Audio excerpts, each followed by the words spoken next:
केलं का काय? नुसतं कीर्तन केलं नाही का? पाणी पण पाणी आम्ही किती वेळा या पाणी असं काम करतो. तर माझ्याकडे संपूर्ण अंबरनाथ तालुका आहे. अंबरनाथ तालुक्यामध्ये आपला एकूण 28 ग्रामपंचायती आहे.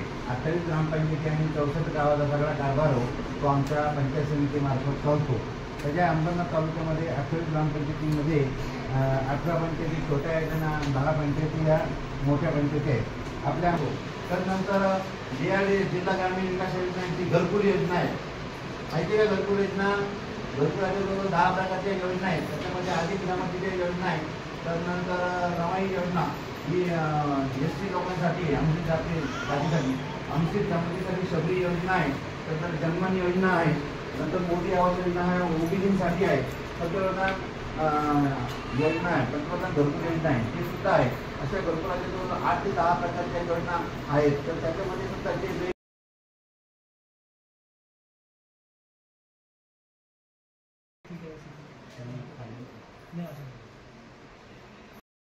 किती लोकांना आहे बाकीचे टाइम दिला होता. आपण सगळे बरोबर वेळेत आला. सर्वजण एकदम आठवणीने आले. 10:30 तारीख जाईल.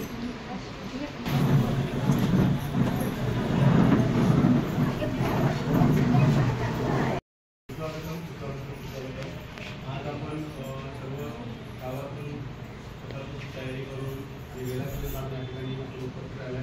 सर्वप्रथम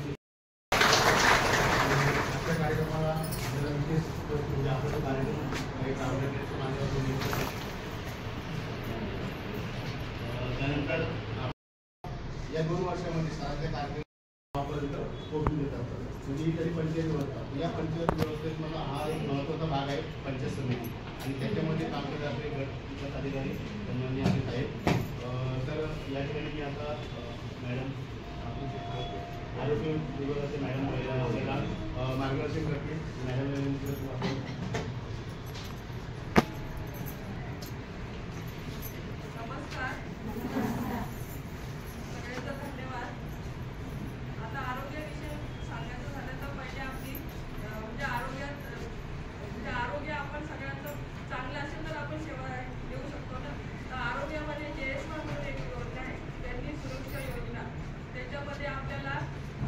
दवाखान्यात डिलिव्हरी झाली तर 700 रुपये मिळतात. घरी जर डिलिव्हरी झाली तर 500 रुपये आणि सिंगल झाले तर 1500 रुपये मिळतात. त्यानंतर त्यांनी सुरक्षा शिशु योजना, शिशुसाठी 1 वर्षापर्यंत संदर्भ सेवा फ्रीमध्ये असते आणि जर म्हणजे काही पण त्याला वेग वगैरे असेल तर पूर्ण सेवा आपल्या म्हणजे फ्रीमध्ये मिळतात. आणि ट्रान्सफर म्हणजे गाडी वगैरे जायला यायला डिलिव्हरीसाठी पण आपल्याला 102 ची हे असते. 102 ॲम्ब्युलन्स आपल्यामध्ये फ्रीमध्ये मिळते. ह्या सेवा तुम्हाला सगळ्या माहिती असायला पाहिजे. आणि ज्या गरोदर राहिल्यापासून डिलिव्हरीपर्यंत पूर्ण सेवा फ्रीमध्ये आहे. आणि प्रधानमंत्री वंदन योजना ते 5000 रुपये आपल्याला मिळते. पण लवकरात लवकर नोंदणी केली तर आपल्याला ह्या सगळ्या सेवा मिळतील. ब्लडची व्यवस्था, त्याच्यानंतर सगळ्या म्हणजे डिलिव्हरीपासून तर सगळ्या सेवा ह्या फ्रीमध्ये असल्यामुळे आपण सरकारीमध्ये सगळी पहिली नोंदणी करायला पाहिजे 12 आठवड्याच्या आत. त्याच्यानंतर घरोघरी आपल्या शिस्त लोक फिरतात, त्यांच्याकडे आपण सगळी विचारपूस केली पाहिजे आणि आहाराविषयी वगैरे त्यांना सल्ला दिला जातो. अंगणवाडीमध्ये पण आपण अंगणवाडीमध्ये पण आपल्याला सेवा मिळू शकते. आणि त्याच्यानंतर कोणत्याही अडचण आली तर 108 102 या ॲम्ब्युलन्सला कॉल करायला पाहिजे. धन्यवाद. मॅडम खूपच सुंदर आणि गरजेची माहिती असते आरोग्य विभागाची. आपण बघतो का आपल्या गावातली मुली असतील किशोरी मुली किंवा महिला असतील वगैरे त्यांच्या संदर्भात बरंचसं आपल्याला उपयोगाच्या ज्या माहिती आहे मॅडमला दिलं. जसं आपण 108ला आपला सेवेसाठी फोन करत असतो.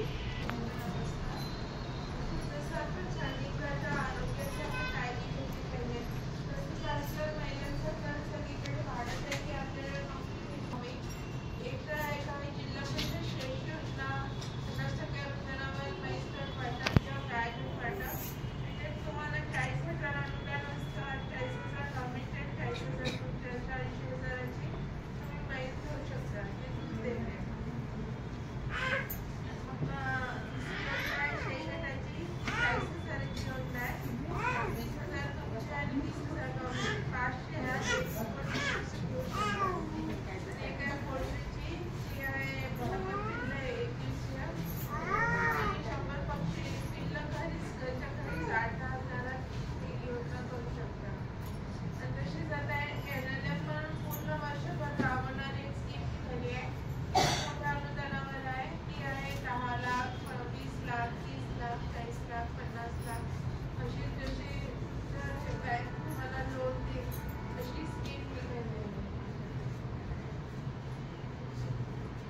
त्यांच्या सबसिडीवरती बऱ्याचशा योजना आहेत, तर त्या विभागाच्या माध्यमातून आपण ग्रामपंचायत स्तरावरनं आपल्या गावामध्ये आणू शकतो. म्हणजे आपण वैयक्तिक योजना पण घेऊ शकतो. तर ज्यांना पण त्या गोष्टीची आवड असेल, कोंबडी पालन, बकरी पालन असेल किंवा म्हैस नाही का, या सर्व ज्या आपले पशु आहेत तर त्यांची आवड असेल, आपल्याकडे ती सुविधा ठेवण्याची असेल, जागा उपलब्ध असेल. सर्वांना नमस्कार काका. मी तुम्हाला माझी ओळख वैदिक लेखंडे, स्वच्छ भारत मिशन पक्षात मी क्लस्टर कोऑर्डिनेटर म्हणून काम करते. म्हणजे मी गावात जाऊन तुम्हाला आपल्याच विषयाची माहिती देऊन सांगू शकते. क्लस्टर कोऑर्डिनेटर म्हणजे तुमच्या समोर येऊन तुमच्याशी संपर्क साधू शकते. आता मी माझ्या प्रत्येक पहिला विषय सांगते तुम्हाला की माझ्याकडे कुठली योजना राबवली जाते की स्वच्छ भारत मिशन अंतर्गत आपल्याकडे वैयक्तिक शौचालय, म्हणजे ज्या लाभार्थ्याकडे शौचालय नाही आहे त्याला आपण वैयक्तिक शौचालयाचा लाभ देतो. मग हा लाभ घेण्यासाठी आपल्याला कुठे जायचं आहे, तर आपल्या ग्रामपंचायतीमध्ये जायचं आहे आणि आपलं आधार कार्ड आणि पासबुक द्यायचं आहे.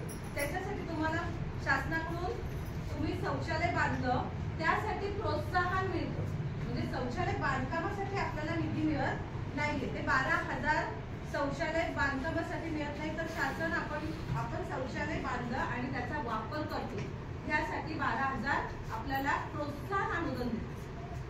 तर तुम्हाला ह्यापैकी कुणालाही म्हणजे प्रत्येक वेगवेगळ्या गावातून तुम्ही आले आहेत, अंबरनाथ तालुक्यातल्या ग्रामीण भागातून, वाड्यातून, पाड्यावरती वाड्यातून आलेले आहात, तर तुमच्या इथे ग्रामपंचायत आहे, ऑफिस, ग्रामपंचायतीमध्ये कर्मचारी आहे, त्यांच्याशी संपर्क साधा. आपले ग्रामसेवक भाऊसाहेब असतात तिथे, त्यांच्याशी संपर्क साधा आणि आपलं नाव त्यांच्याकडे द्या. म्हणजे जेणेकरून ती यादी तिथून सरपंच आणि ग्रामसेवकाच्या सहीने आपल्याकडे येईल. त्यानंतर एक आपल्या कृती संगमाच्या त्याच्याने म्हणजे नरेगाव विभागातून आपल्याकडे एक आपला स्वच्छतेचा भाग आहे म्हणून सांगते की वैयक्तिक शोष खड्डा आणि वैयक्तिक नाडेपेढे पण हे नरेगातून दिले जातात. स्वच्छतेचा भाग आहे म्हणून मी नरेगाच्या विभागाचा त्याच्यात एक मुद्दा हे करते की वैयक्तिक शोष खड्डा म्हणजे आपल्या घरातलं जे सांडपाणी आहे, कपडे धुतल्याचं, आंघोळीचं पाणी, यासाठी शोष खड्डा दिला जातो. तो नरेगा विभागातून दिला जातो. आणि तसंच माझ्याकडे घनकचरा सांडपाणी व्यवस्थापन राबवलं जातं, पण ते सार्वजनिक पातळीवर आहे.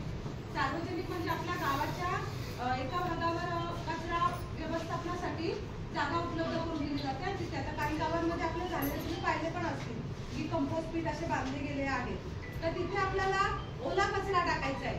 आपण अशी पिशवी टाकतो तिथे, तशी नाही टाकायची आहे. त्याच्यामध्ये आपल्याला आपल्या घरामध्ये 2 डस्टबिन ठेवायचे आहेत, त्याच्यामध्ये ओला आणि सुका करायचा आहे आणि ओला कचरा त्या नालेमध्ये तिथे कंपोस्ट पीट मध्ये आपल्याला टाकायचा आहे. ही योजना आपल्याकडे राबवली जाते. आणि एक सार्वजनिक शौचालय आहे, म्हणजे आता तिथे काही असे लाभार्थी असतील की त्यांच्याकडे स्वतःची जागा तिथे नाही आहे, तर 10-12 जणांनी मिळून एक सार्वजनिक शौचालयाचा आपण लाभ दिला जातो. तो म्हणजे तुम्हाला जी काही मागणी करायची असेल तर तुम्ही आपल्या ग्रामपंचायत ऑफिसमध्ये जायचं आणि ग्रामसेवकांकडे करायची आहे. धन्यवाद.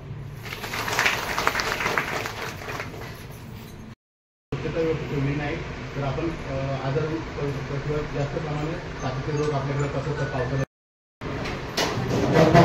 आणि इथे बसलेले सगळं आमच्या बाया ज्या आम्ही त्या गावामध्ये काम करतो, जेव्हा सर तुमचे खूप आम्हाला आभार मानावंसे वाटतात की जेव्हा आम्ही इकडे आले आम्हाला तर तुम्ही अटॅच केलेलं आहे, चांगला आमच्या स्वागत केलेलं आहे. 1-2 वर्षामध्ये पण आमच्या बाया 2 बॅचेसमध्ये इकडे येऊन गेलेले आहेत. आणि जेव्हा आम्हाला गरज असते आमच्या प्रकल्पाला तुम्ही आम्हाला मदत केलेली आहे. आणि आमच्या बायांचा पण आज खूपच चांगला रिस्पॉन्स आम्हाला मिळाला आहे. बरं वाटते, एक्सपेक्ट केल्यापासून जास्त बाया आज आलेल्या आहेत. आणि इथे आण्याचा एक महत्त्वाचा एक उद्देश होता की तुम्ही पंचायत समिती बघितली ना, बघितली की नाही, आता आले ही पंचायत समिती बोलतात ना. आता हे ऑफिस म्हणजे मॅडमने सांगितले पशुवैद्यकीय असेल, आरोग्याचं असेल किंवा BDOचं ऑफिस असेल, कुठे कुठे आहे तुम्हाला माहिती पाहिजे की नाही. आपल्यासह पैसे मस्त येतात का, येतात का, येतात ना, म्हणजे आपण शिकलेलं आहे. ओके, मग तसे इकडे सगळे डिपार्टमेंट आहेत जे वेगवेगळ्या विभागासाठी काम करतात. आपल्याला जसे असेल घरकुलाचं असेल किंवा वेगवेगळे शिक्षणाचं असेल. गेल्या वेळी आलं तेव्हा त्या शिक्षणाचे विषय पण आहे. प्रत्येक विभागाचे जे सर आहेत ते आलेले आणि त्यांच्या विभागाविषयी आपल्याला माहिती दिलेली. तसेच त्यांनी आज पण दोन्ही मॅडम किंवा वैद्य मॅडम त्यांनी आपल्याला स्वच्छ भारत याच्याविषयी म्हणजे टॉयलेटच्या याच्याविषयी पण माहिती दिली.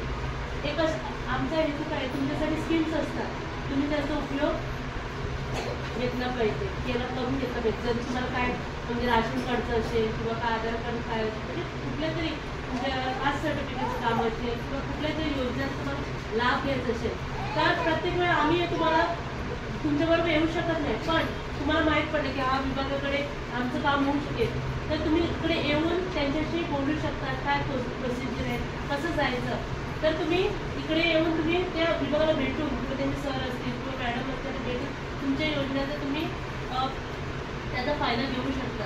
म्हणून तुम्हाला आम्ही इकडे आणलेलं आहे. पंचायत समितीला काय काय कामं होतात माहिती आहे ना? होतात की काय झोपल्या नाही ना, जागे ऐकतात, सगळे चांगल्या रीतीने ऐकतात. आणि आज तुम्ही इकडे आलेले आहेत आणि बरोबर तुम्हाला थोडी माहिती देते.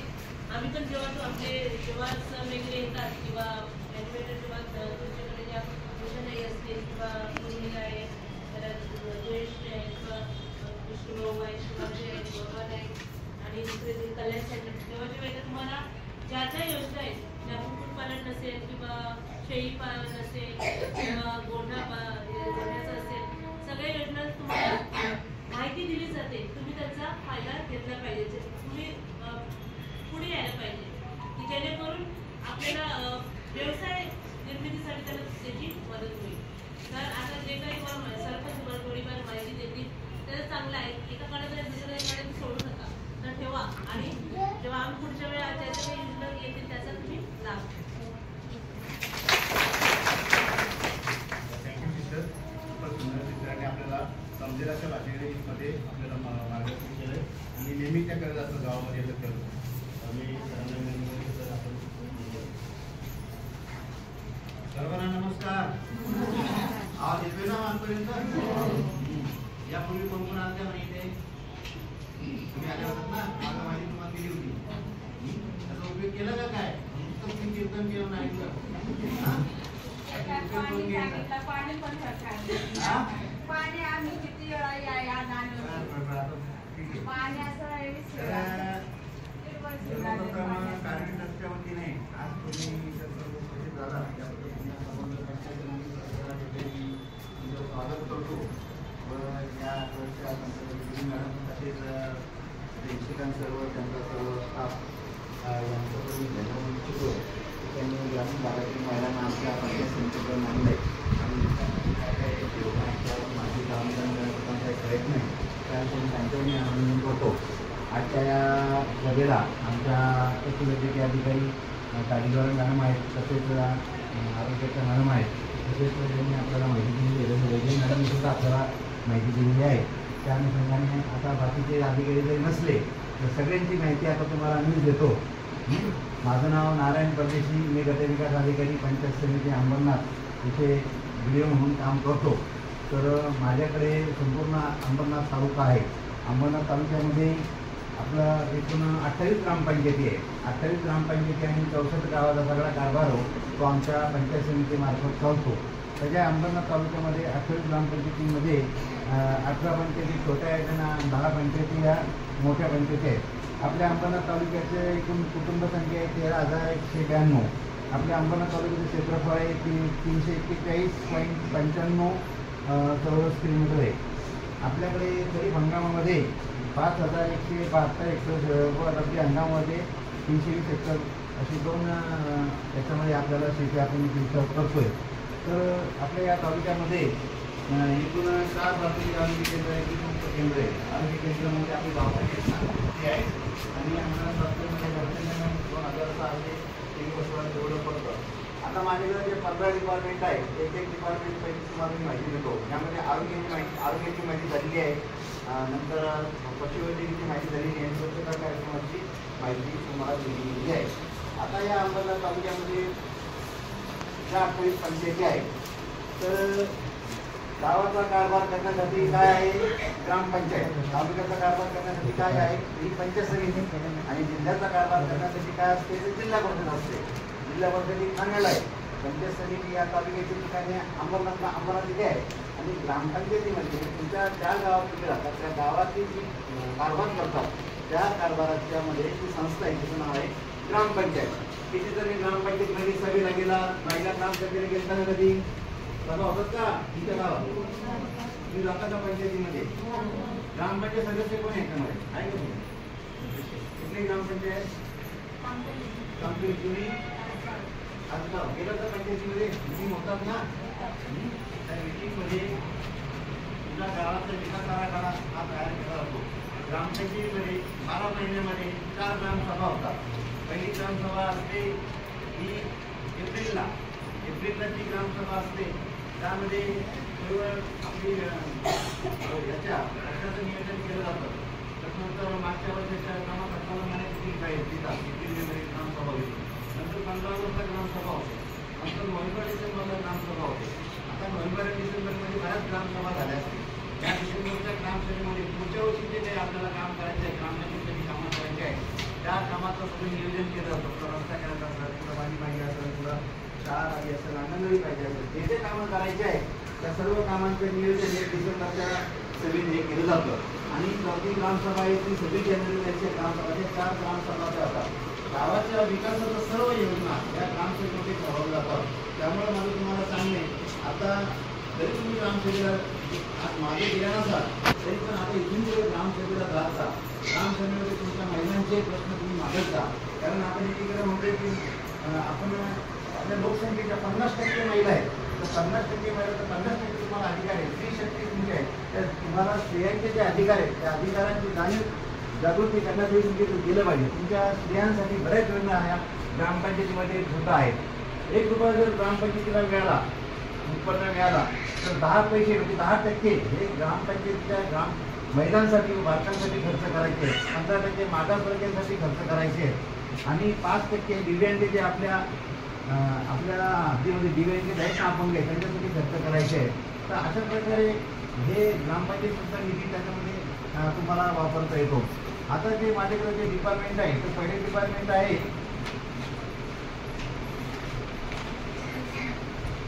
शिक्षण विभाग. तुमच्या शिक्षण विभागात तुमच्या प्रत्येक वाड्यापाड्यावर शाळा आहेत ना, म्हणजे गावात शाळा आहेत ना, तर तिथं तुमच्या मुलांना हे शिकवलं जातं. त्या मुलांना मोफत गणवेश आहे, त्यांना आहार पण दिला जातो, त्यांना शिस्तुत्या दिल्या जातात, त्यांना पाठ्यपुस्तकं दिलं जातं. प्रत्येक मुलाला हा शिक्षणाचा अधिकार आहे. शिक्षण त्यांनी घेतलंच पाहिजे. तरी माझं तुम्हाला सांगणं आहे की शाळेत आपल्या मुलांना शाळेत तुमचं दाखल करा. शाळाबाह्य मुलं असतील त्यांना शाळेत दाखल करा आणि जेणेकरून त्यांना शिक्षणाचा फायदा हा झाला पाहिजे. एकही मुलं असं शिक्षणापासून वंचित झालं नाही पाहिजे त्याची आपण लक्षात घ्या. कारण शाळेमध्ये विविध प्रकारच्या योजनासुद्धा खूप आहेत शाळेमध्ये सुद्धा. त्यामुळे तुम्ही आपल्या जे काही मुलं आहेत मुली आहेत त्यांना शाळेमध्ये दाखल करून शिक्षणात त्यांना देण्याचं तुम्ही हे करा. कोणालाही वंचित ठेवू नका. दुसरा विभाग आहे अंगणवाडी विभाग. तुमच्या गावात अंगणवाडी आहे का? अंगणवाडी आहे ना. तर ह्या अंगणवाडीमध्ये 0 ते 6 वर्ष मुलं म्हणजे 0 ते 6 वर्षाच्या मुलांना ज्या सेवा दिल्या जातात त्या सर्व अंगणवाडीमध्ये दिल्या जातात. म्हणजे एक दिवसाचं मूल जेव्हा जन्माला येतं जन्माला तेव्हा त्याला जे लसीकरण केलं जातं ते लसीकरण सुद्धा त्या अंगणवाडीमध्ये केलं जातं. आरोग्याच्या महिला तिथे येतात, नर्स वगैरे यांच्या अंगणवाडीमध्ये लसीकरण करतात. तर त्याच्या ह्या अंगणवाडीमध्ये 3 ते 6ची मुलं म्हणजे 3 वर्ष ते 6 वर्षाची मुलं आहेत त्यांना प्रत्यक्ष अंगणवाडीमध्ये घेतलं जातं. त्यांचं नाव नोंदवलं जातं आणि त्यांना तिथं आहार दिला जातो. त्यांना पूर्व प्राथमिक शिक्षण त्यांना दिलं जातं. अंगणवाडीमध्ये गरोदर महिलांची सुद्धा नोंदणी केली जाते. किंवा माहिती का नोंदणी करतात ना, कारण तुमच्या अंगणवाडी सेविका येते ना, तर गरोदर महिलांची सुद्धा नोंदणी केली जाते. त्यांना आहार दिला जातो. त्यांना आरोग्याच्या सुविधा अंगणवाडीमधून दिल्या जातात.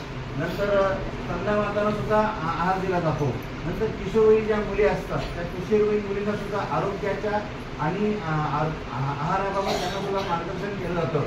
तर अंगणवाडीमध्ये सुद्धा तुमचे जर मुलं जात असतील तर अंगणवाडी ताईंना सुद्धा तुम्ही भेटा. त्यांच्यासुद्धा विविध प्रकारच्या योजना आहेत.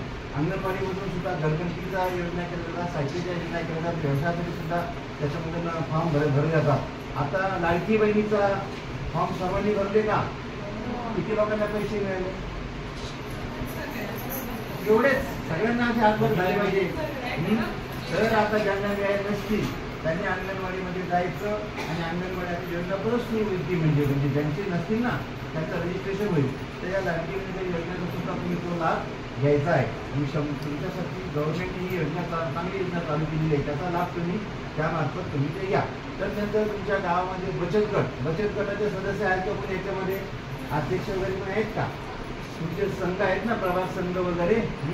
तर बचत गटाच्या माध्यमातून सुद्धा तुम्ही गावामध्ये जनजागरण करा, बचत गटाचा लाभ घ्या. बचत गटामध्ये जाऊन तिथे विविध प्रकारच्या योजना असतात, त्याचं कर्ज वगैरे दिलं जातं.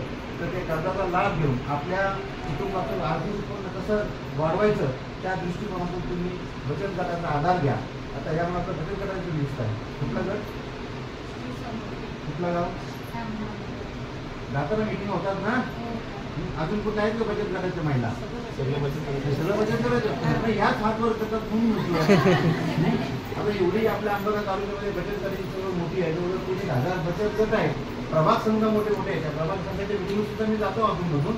तर चांगली गोष्ट की बचत गटाच्या माध्यमातून हे काम तुम्ही चालू करतात. तर बचत गटामधून पुढे याचं बाहेर पडू नका.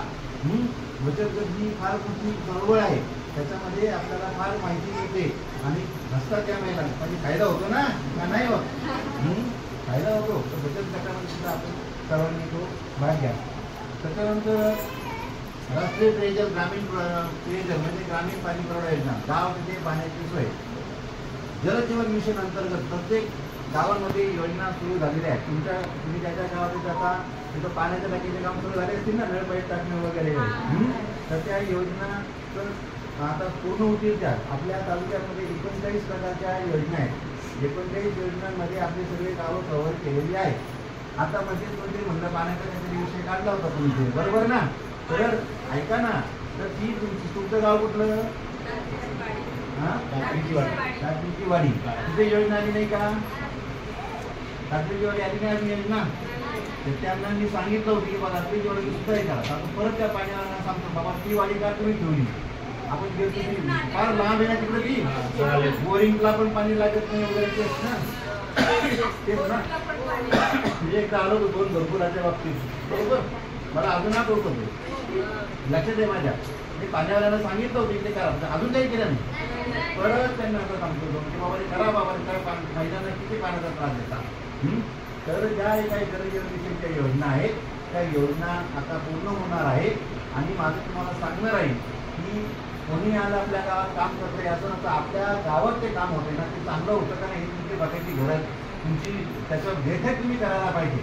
कारण ह्या पाण्याच्या योजना आल्यावर इथून पुढे 20-25 वर्ष तुम्हाला दुसऱ्या योजना येणार नाही आहे. तर हे जे काम आहे ना हे काम चांगलं झालं पाहिजे. जर त्याच्यामध्ये काही त्रुटी असतील तर तुमच्या गावाच्या सरपंचांना, ग्रामपंचायत सदस्यांना त्यांना सांगा की हे आपलं गावाच्यासाठी ही योजना आलेली आहे, ती योजना चांगली झाली पाहिजे. आणि सगळ्यात जास्त जिव्हाळ्याचा प्रश्न महिलांचा पाण्याचा आहे ना. मग पाण्याची योजना जर फेल झाली तर तुम्हाला किती पुढे त्रास होणार. तर त्या योजना चांगल्या कशा होतील त्या दृष्टिकोनातून महिला शक्तींनी तिथं बघा, महिलांनी जनजागरण करा आणि त्यांना सांगा की आपल्या योजना या चांगल्या झाल्या पाहिजे. तर हा पाण्याचा विषय. पाण्यापर्यंत योजनामध्ये जलजीवन मिशन मधून सुद्धा हे काम केलं जातं. 15 हेक्टरमधून सुद्धा काम केलं जातं. टंचाईग्रस्त मधून सुद्धा केलं जातं. टंचाईमध्ये सुद्धा आपल्याला बोरिंग पंप, विद्युत पंप हे केले जातात.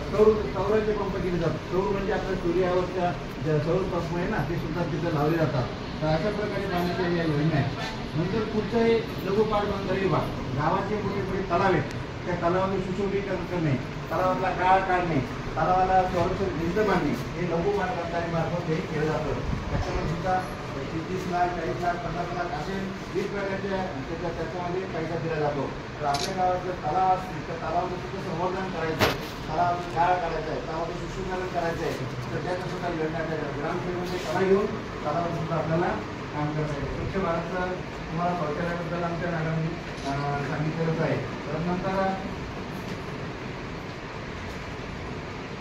बांधकाम विभागामार्फत तुमच्या गावांमध्ये, तुमच्या वाड्यांमध्ये शाळा असेल, अंगणवाड्या असेल, त्याच्यानंतर शौचालय असतील, पूल असतील, रस्ते असतील, गटारे असतील, याचं हे बांधकाम केलं जातं. त्याच्यामध्ये विविध प्रकारच्या योजना ह्या बांधकामाच्या आहेत. त्याच्यामध्ये तुमच्या गावामध्ये लोकप्रतिनिधी, आमदार, खासदार हे सुद्धा सुचवतात की या गावाला रस्ता पाहिजे, या गावाला खेळोद्राप पाहिजे. गटारं पाहिजे, असे विविध प्रकारचे स्मशानभूमी पाहिजे. स्मशानभूमी सुद्धा बऱ्याच गावांमध्ये नाही आहे. तर स्मशानभूमी सुद्धा काम हे जनसुविधा, नागरी सुविधा याच्यामधून केलं जातं. 15 विभागामध्ये केलं जातं. आमदार खासदार होतं त्याच्यामध्ये सुद्धा हे काम केले जातात. तीर्थक्षेत्र विकास कार्यक्रम सुद्धा आहे. तुमच्या गावात जर एखादं मंदिर असेल मोठं, तुमचं तीर्थक्षेत्र जर डिक्लेअर केलं तर तीर्थक्षेत्रासाठी सुद्धा 40 लाख 50 लाख जवळजवळ 1 कोटी रुपयेपर्यंत रक्कम ही तीर्थक्षेत्रामध्ये मिळते. तर त्याचा सुद्धा विकास याच्यामध्ये केला जातो. आणि आता तुम्ही तुमच्याकडे माहिती घ्यायला येतीलच, ज्या आपल्या वाड्यापाड्या आहेत, आदिवासी वाड्यापाड्या आहेत, बऱ्याच ठिकाणी रस्ते नाही आहेत जायला, बऱ्याच ठिकाणी नाही आहेत ना. त्या रस्त्यांचा सर्वे करायला आम्ही सांगितलेला आहे. त्या रस्त्यांचं त्या गावाला पाड्याला जोडणारे रस्ते हे आपल्याला मुख्यमंत्री ग्राम सडक योजना, पंतप्रधान ग्राम सडक योजनेमधून आपल्याला ते घ्यायचे. मी ग्रामसेवकांना सांगितलं आता 8 दिवसापूर्वी त्याच्या वाड्यापाड्या असतील तर त्यांची लोकसंख्या द्या, आम्ही तिथून आपल्याला रस्ते करायचे, त्याची अंदाजी लांबी द्या. तर त्याचा सर्वे सुरू आहे.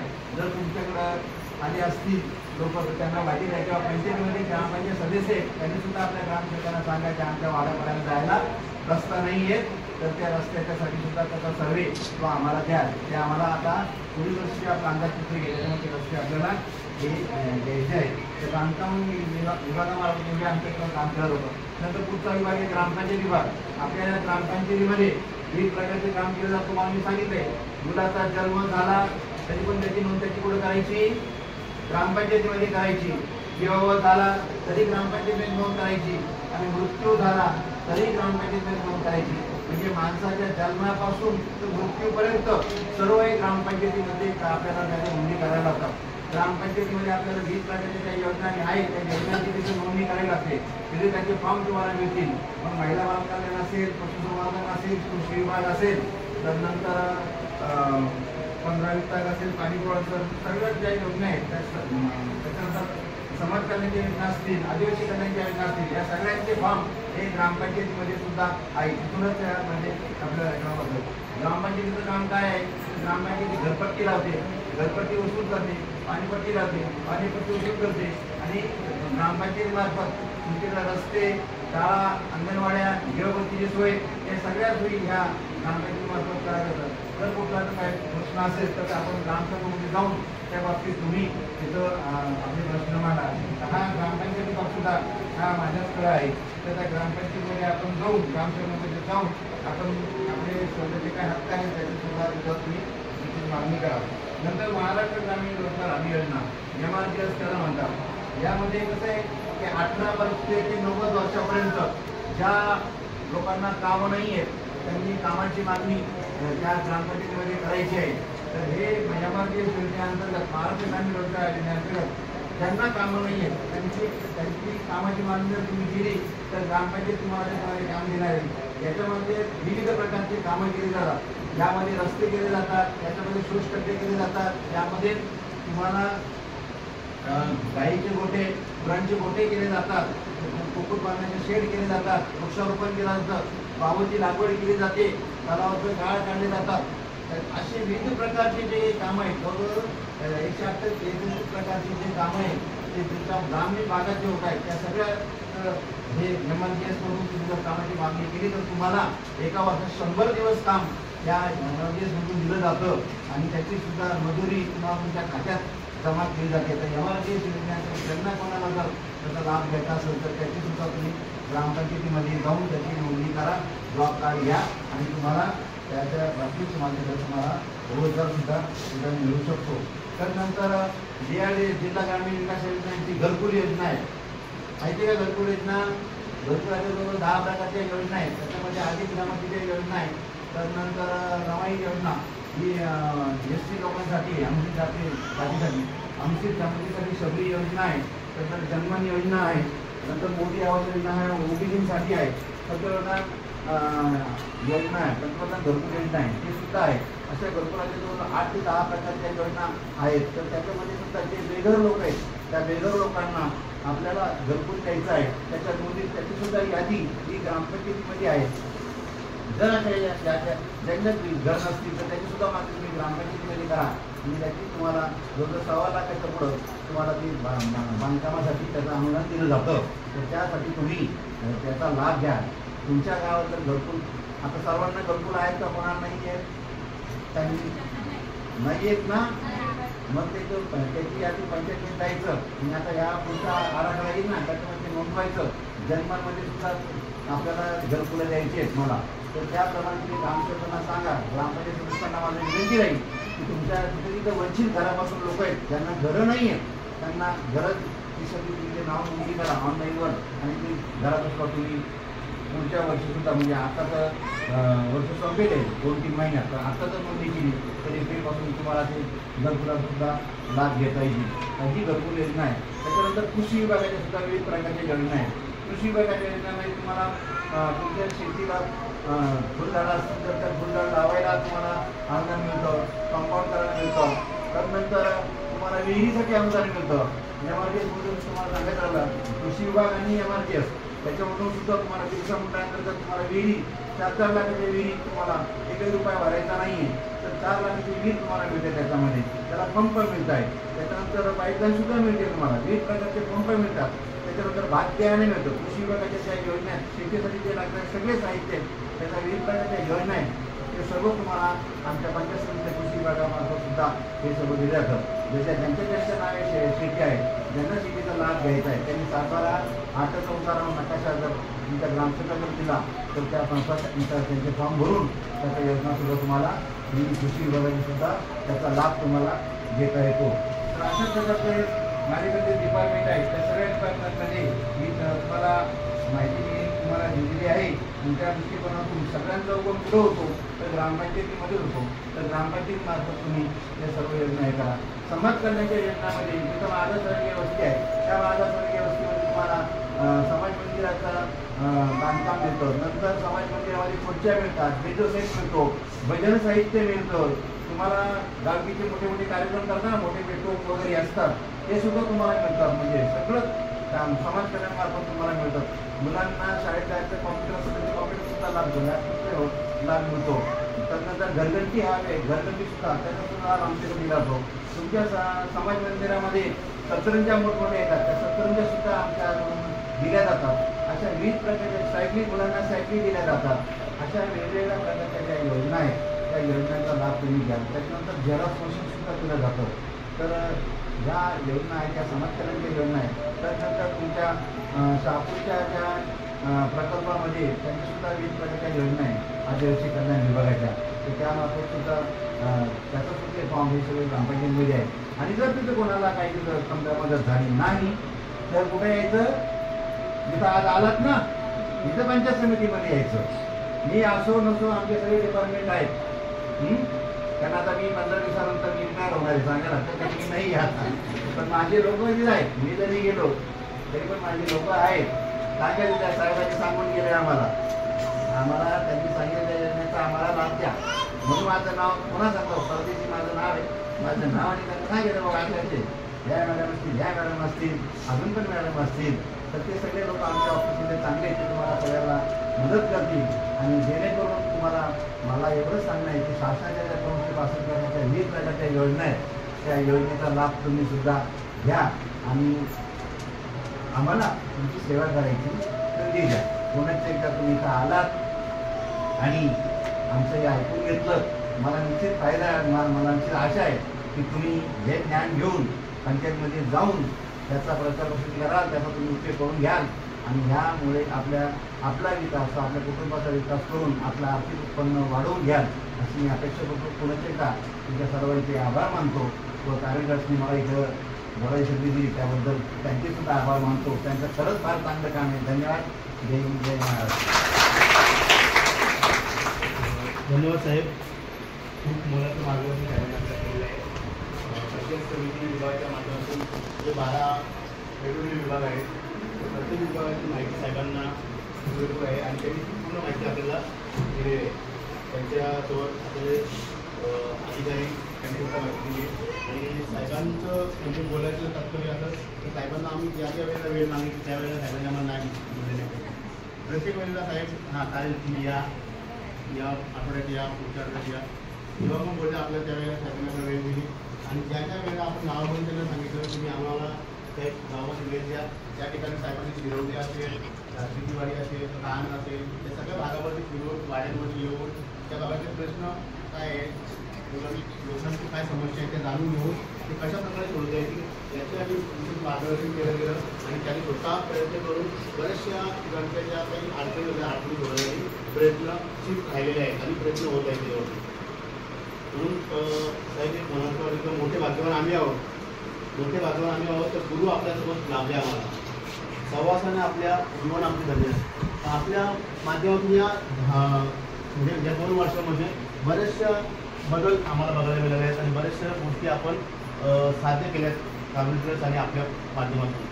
बऱ्याचशा बारीक अडचणी असतात, त्या अडचणीसाठी आपण मार्गदर्शन केल्यात. आपल्या नेटवर्किंगच्या माध्यमातून आपण इतरांना सुद्धा आमच्याबद्दल माहिती दिली आणि आम्हाला सहयोग करण्याची आपण प्रेरणा दाखवली आहे. त्याकडे आज साहेबांनी मलाही सांगितलं का पुढच्या 15 दिवसामध्ये आमची रिटायरमेंट आहे, बरोबर ना. तर रिटायरमेंट हे आपल्या आयुष्यातील एक कोरे पान आहे. रिटायरमेंट हे आपल्या आयुष्यातील एक कोरे पान आहे ना. आपल्याला आपले जीवन नव्या आणि वेगळ्या पद्धतीने जगण्याची एक नवी संधी आहे. म्हणजे रिटायरमेंट झाल्यानंतर आपण बघत असतो का आपण घरी थांबत असतो. काही लोक शेती करायला जात असतात, नाही का. म्हणजे एक वेगळी जीवन म्हणजे आता जसं आपण बालपण असतो, बालपण गेल्यानंतर तरुणपण येतो आणि तरुणपणामध्ये आपण नोकरी करतो, कामधंदा करतो आणि आपल्या कुटुंबाला स्थिर करण्यासाठी मार्ग बघत असतो.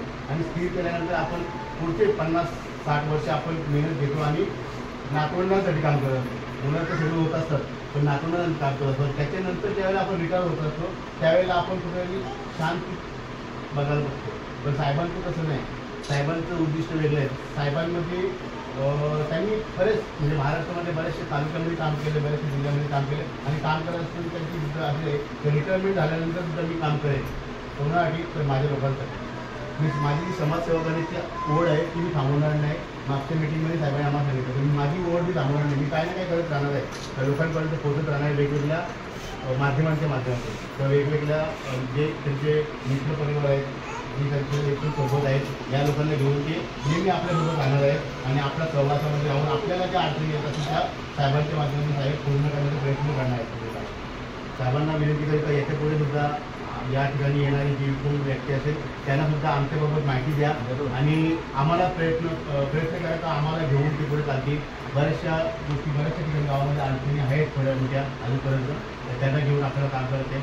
हा जो दिशा प्रकल्प आपण करतोय गव्हर्नमेंटच्या माध्यमातून अंमळनेर आणि कल्याणच्या विभागामध्ये, याच्यामध्ये पण बरेचसे पुढचे 5 वर्ष आपण या कार्यक्रमामध्ये काम करणार आहोत. आणि काम करत असताना नक्कीच पंचायत राज व्यवस्था म्हणजे ग्रामपंचायत, पंचायत समिती, जिल्हा परिषदेची आम्हाला मदत लागणार आहे आणि तुम्ही सुद्धा आम्हाला करणार आहोत त्याच्या पुढे सुद्धा.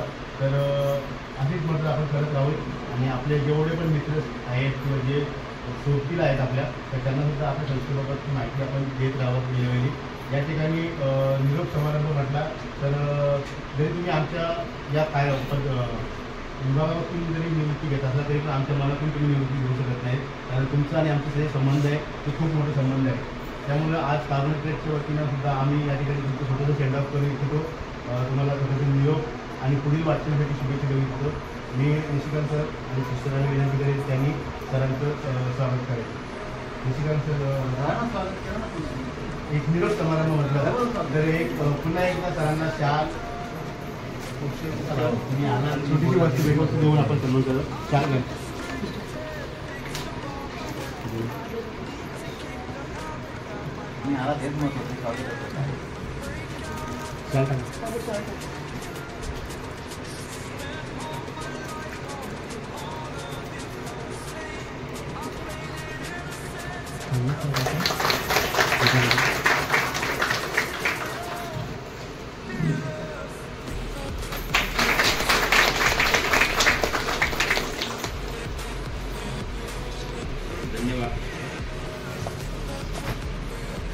ही छोटीशी भेट वस्तू तुम्हाला आमच्या कॉर्डिनेटर्स आणि आमच्या सर्व महिलांच्या तर आपल्याला एक ग्रुप फोटो पण घ्यायचा आहे महिलांसोबत. एक मिनिट त्यात एक मीटिंग करून आले आणि परत आता दुसरी मीटिंग आहे. आणि सर तुम्ही 2021 पासून अंबरनाथ तालुक्यामध्ये BDO ॲज गट विकास अधिकारी म्हणून काम करत आहोत. सरांचा अनुभव आम्हाला खूप चांगला आहे. सरांनी जे काही मार्गदर्शन केले, जे काही त्यांची ओढ आहे तेच आम्हाला आत्तापर्यंत मी कार्मिक संस्थेमध्ये 12 वर्ष होते मला. पण जो अनुभव तुमच्याबरोबर काम करताना आला, जे सहकार्य तुम्ही दिले, असं सहकार्य आम्हाला यापुढे मिळेल की नाही मिळेल माहीत नाही. पण तुम्ही नसणार याची नक्कीच खंत आमच्या मनामध्ये असेल. जसे पवार साहेब बोलले की तुम्ही इथून जरी निवडत होता तर आमच्या मनातून नाही. तर अपेक्षा आहे की तुमचं जे पुढील वाटचाल आहे त्यासाठी शुभेच्छा. तुम्ही तुमच्या पारिवारिक जीवनामध्ये आनंदित असा, तुम्हाला सुख समृद्धी आणि चांगले आरोग्य लाभून आम्ही परमेश्वराकडे विनंती करतो. Thank you so much.